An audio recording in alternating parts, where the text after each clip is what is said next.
Contrary to what some commenters like to claim, and what you might even assume, BMW is not my favorite car brand, and neither is Porsche for those who were wondering. My favorite brand since long before I ever cared about Porsche, since way before I ever thought BMWs were cool, has always been Ferrari. In the face of new brands seeming to pop up and others making their presence known every year nowadays, even when a specific Ferrari wasn't even my favorite car, my favorite brand of cars overall has always been and still is Ferrari. That being said, the Ferrari of the 2000s that I fell in love with, the Ferrari that sold the Enzo, the 599, even the California that I still think is a criminally underrated vehicle, and I think I want it to stay that way until I can get one. That Ferrari is unfortunately a relic of the past, nothing more than a nostalgic memory. Fast forward 20 years and it just seems like today's Ferrari doesn't share the same identity as the Ferrari of a couple decades ago. Matter of fact, why the hell are they so ugly? Hi guys, I'm Shmi and you're watching Vinstagram. You know, I still remember the exact day my dream car became a Ferrari Scuderia 16M. I also still remember the exact day that I got to drive a Ferrari for the first time. The exact day over 10 years later that I got to reunite with that exact 16M that made it my dream car. And even though the 16M seems to become more and more out of reach year over year, sometimes month after month, I still think the 430 Scuderia, the hardtop version, would still be just like a sick goal like in life in general. I think those cars, even with probably the best rendition of the F1 gearbox, are still a dual clutch transmission short of perfect in my eyes. But with that being said, I'm not like the rest of these grumpy old car guys who think every single thing about every new Ferrari is bad. I think there's probably a good reason that cars like the 296 hold value better than its counterparts, a reason why people with the proper means will still rush to get in a mile-long line with a fee payable via 7 figures in depreciation on Ferrari trade-ins just for an allocation, the opportunity, the chance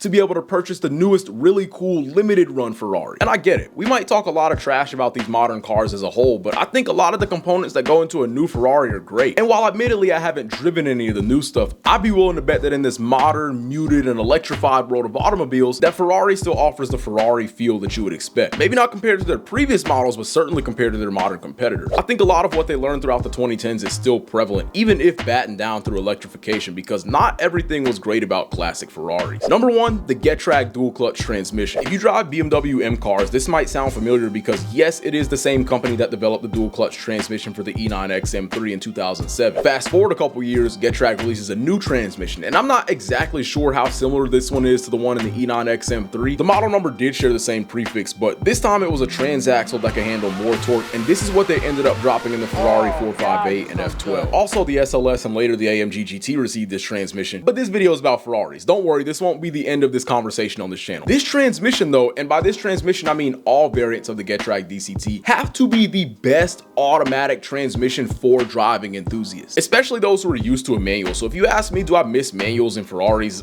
Not really. Now that doesn't hold any weight because I've never driven a Ferrari with a manual, but if it's anything like Audi or Lambo's gated manual, where the hype around the gated shifter is a means to cover up the fact that the shifter is so soft that you actually can't tell if you're in gear, which in my experience is why the shifter requires gates to begin with, then I could honestly go without. The Getrag DCT is incredible, and it feels like these cars were designed around the transmission. It's not just in the way that it shifts, but how you have to then operate the car in any situation, whether it's driving fast or you're going slow in traffic or through a parking lot, that make it special. The only real characteristics it takes from other more common automatic transmissions are that it shifts gears for you. Other than that, it requires much more driver input to properly operate the car, more akin to a manual with a lightweight flywheel. Like, it's not gonna creep for you, there is no putting it in drive. You simply pull the paddle to put it in gear, and even still you kind of have to treat the throttle like you're driving a manual. Better yet, imagine using the older Ferrari F1 transmission or a Lamborghini E-gear, except it's actually good. It shifts faster than pretty much everything. You don't have to let off the gas to shift into the next gear. It just slams into the next gear as soon as you ask it to. Downshift rev matches are incredibly crisp, responsive, and accurate. It is the perfect automatic transmission for a car guy that actually likes to drive, which should be all of you, by the way. And I really don't want to hear it from the manual elitist this time. I cannot imagine wanting a manual in something like a 458, and that's coming from someone who pretty much prefers a manual in everything else that doesn't have a Getrag DCT. Porsches, manual. Scat Packs, manual. Mustangs, manual. Camaros, Corvettes, manual. Aston Martins, manual. for the most part. Another thing Ferrari really has dialed in is the exhaust note on these turbo engines. I remember hearing a 488 for the first time at like the second Cars and Coffee I ever went to. It was in Celebration, Florida. It was Cars and Coffee Orlando. That thing sounded like a straight vacuum cleaner. Even flying by on the freeway behind the lot, it sounded like a vacuum cleaner. But I thought the F8 was peak, the best sounding OEM twin turbo V8 sports car. They dialed in that engine with the Pista, but they got the exhaust tone just right with the F8. The 296 surprisingly also sounds really good. I cannot believe they made a V6 sound this good. I've spoken on this engine multiple times before on the channel and how they call it the Piccolo V12 or Little V12, and it really does sound like half the frequencies required to make a Ferrari V12 exhaust note. It's also a hot V engine, so those turbos are feeding you boost immediately. You're not waiting for it to rev all the way up like the earlier Ferraris, which I kind of like the idea that you can rev those cars out to 9,000 RPMs, but the 296 is my favorite car in the lineup, and it still revs out to 8,500 RPM. Despite what people say about the turbo engines, I still think the interiors are great. I think they realized they messed up with the haptic buttons and they're starting to update certain models with physical buttons, just doing the Lord's work. Yet another company that realizes maybe they took things a little too far and that not every surface has to be a screen and not every point of control has to be touch sensitive. I love that most of the Ferraris keep the center console and dashboard clean, just not a whole bunch of screens everywhere. Mercedes, they do what works, nothing more,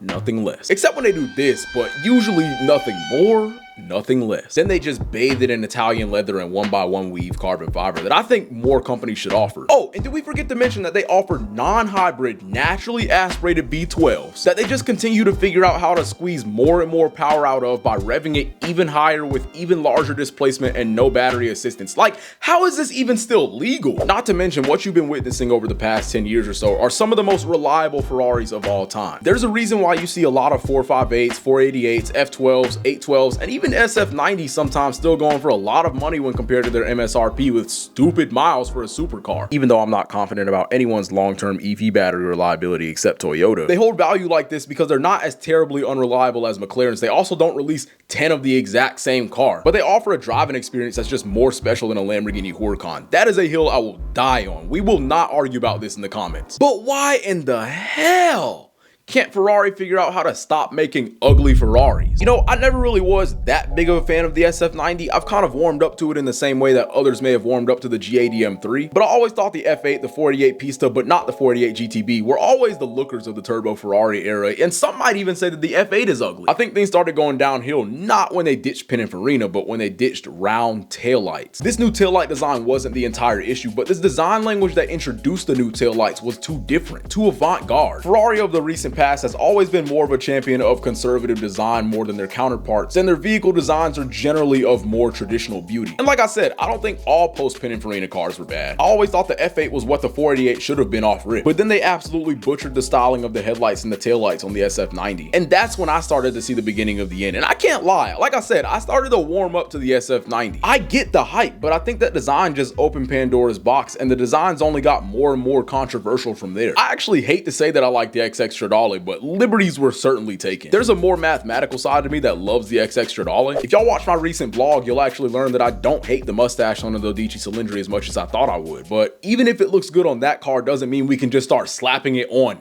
everything. It's like Ferrari themselves have forgotten why they even put it on the Dodici Cylindri. So in case you don't know, the reason it has the nostalgia stripe is to pay homage to the Ferrari 365 GTS Daytona. That car had this clear little strip in between the taillights, and Ferrari thought it was a good idea to replicate that on modern cars, I guess. I even thought that car looks better without that design element, but at least it makes sense on the Dodici Cylindri because it is a part of that same lineage of front-engine V12 Ferraris. And this might be a hot take, but I don't think the Daytona looked all that great in general. I'm very confused as to why they chose that car to model the Dodici Cylindri after when they have so many much more beautiful front engine V12s from the 50s, the 60s, and even the 90s they could have taken inspiration from. My best guess would have to be that their latest design language is kind of sort of a flop, and its rules don't really allow for much room for inspiration from the previous eras of Ferrari or Pininfarina design, at least not the front engine V12s. Again, I feel like the shift from conservative design and traditional beauty into this more avant-garde, edgy, more linear sort of design language was just too drastic. basic, and it doesn't really allow for a good adaptation of more organic shapes from Ferrari V12 GT cars of the past. But one that does this very well, however, is again the 296. I think this is the best looking car in the current Ferrari lineup, one that does a much better job at making a hark back to a previous Ferrari design. With the 12 Cylindri, they just went, well, the Daytona has the strip, so let's put it on the new car and leave it at that. Or at least that's what it feels like. Because with the 296, they didn't just go like, well, the 250 LM has an air scoop on the side, let's put one on the 296. No, the 296 genuinely looks like if a 250 LM were designed today. It looks like they took a 250 LM silhouette, redesigned all the unflattering bits, changed all the corner radii, and slightly altered the proportions to reflect the current Ferrari aesthetic. Then they gave it some modern exterior lighting and a modern interior and let that roll on out the factory. And I'm not exactly mad. In fact, I think this is the only time that I've actually liked the flat tail lights on a Ferrari. My actual favorite Ferrari of this decade, which obviously they no longer produce, would have to be the SP3 Daytona. And that car is absolutely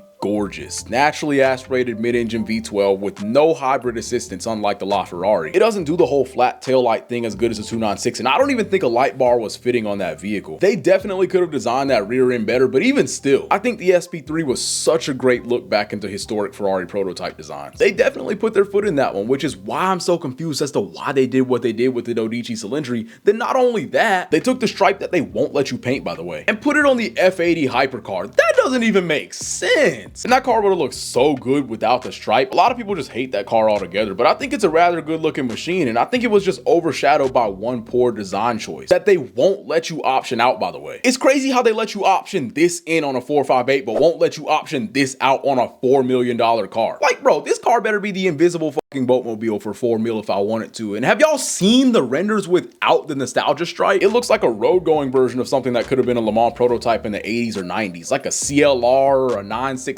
or an XJR15, which wasn't technically even a prototype, but still very 90s in terms of design, and still very cool. Plus, the F80 has an engine that is pretty much the same as the one in their current prototype, which has actually seen a lot of success. You're pretty much buying a prototype car for the road with an engine that has racing pedigree. And for that, I can't really be too mad at it not having a V12, but the nostalgia stripe is crazy. The crown jewel of Ferrari ugliness, however, is this one-off F40 homage. The new SC40 is actually based on the new SF90 replacement, which, don't worry, I'm about to get into that in a minute too. And it comes with the new twin turbo V8, which is actually pretty cool that they were able to do, because before, Ferrari didn't have a twin turbo V8 in the lineup to use for an F40 homage. But now that it's based on the new 849 Testarossa, the SF90 replacement, they can finally give a new rendition of the Ferrari F40 a fitting powertrain. And what's crazy is if you haven't read up on this car yet, you would have fallen for everything that I just said, because let's be real, it makes sense, right? But in reality, it's based on the Ferrari 296. So the new F40 reimagination, let's be clear, the new F40 reimagination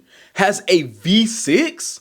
What? Y'all make a twin turbo V8 now, and for one special one-off project, we couldn't just drop that in the 296 chassis? Or better yet, you couldn't use the platform that already has a twin turbo V8 in it? That's just odd, I don't know. The crazy part is, I feel like people might have been able to forget the V6 if the car wasn't fucking ugly. Like, how are you gonna call it an F40 recreation and it doesn't at all look like an F40? I was watching Bembley's video about this car, and it was the first time I'd ever heard of this car, actually, and I didn't realize it was supposed to be an F40 homage until he said that's what it was. Like, the wings, sure, and the headlights feel like a weak attempt, but even those two design elements feel like at every point the designers tried to make it look like an F40, corporate told them that it doesn't resemble the current design language enough, so they have to give it the black bar treatment that every Ferrari except the Puro Sangue and 296 have fallen victim to. I really don't think this is the correct time to bring back a car like this. We're in a decade where a lot of individual design elements of modern Ferraris are quite geometric, but the overall styling on the mid-engine cars is relatively round and curvy. It's not like the Ferrari of the 80s where they were big on hard angles, thin lines, and playing off very unidirectional body panels. Not to mention the difference between the height at the start of the A-pillar and the top of the rear deck on these new cars could never resemble the shape of the F40. If you look at the rear of this car, it looks like the deck lid height is like a water level that's rising up to the F40 spoiler height, and it just doesn't really work. Personally, I think they really should have just gone for an F50 recreation. I'm kind of biased though. Just drop the V12 in there one last time, give it a proper curvy design that resembles the much softer, more feminine lines of the F50, and give it a nearly stripped interior for the same feel. I feel like I read somewhere that Lewis Hamilton wanted to make a modern F40 rendition with Ferrari, and I hope this isn't his. I pray that Ferrari didn't do him like this. If he comes out in one of Ferrari's cinematic videos that they've been doing lately, looks at this car and says it's fire, then we can all confirm that the public opinion of Lewis Hamilton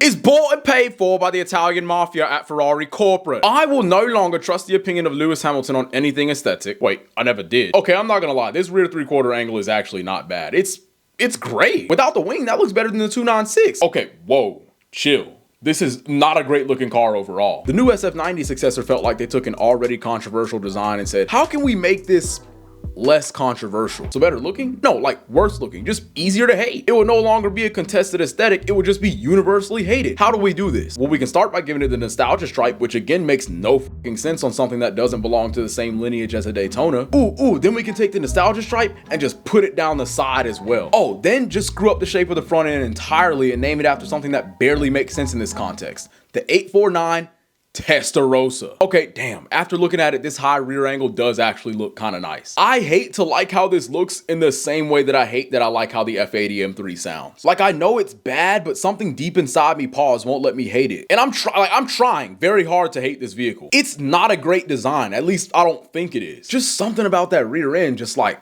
oh, I like the rear end because the rear end looks like, and hear me out, the rear end looks like what the SP3 Daytona rear end should have looked like. I feel like the fins were a bit extra on that car and the light bar was also doing too much, but this brings that kind of design back down to earth. I'm starting to feel like Ferrari dumps their entire design budget into the rear 3/4 view on their mid-engine vehicles at this point. You know what? I don't hate the rear end, which means in about 6 to 8 months or several years, no in between, I'm gonna do some mental gymnastics that are gonna somehow justify finding a reason to like the front end just because of the rear end. And I get it. You think it's ugly. I think it's ugly. He, she, me think it's ugly. I certainly don't think this era of Ferrari is putting its best foot forward when it comes to design. But damn it, I came into writing this video hating this car.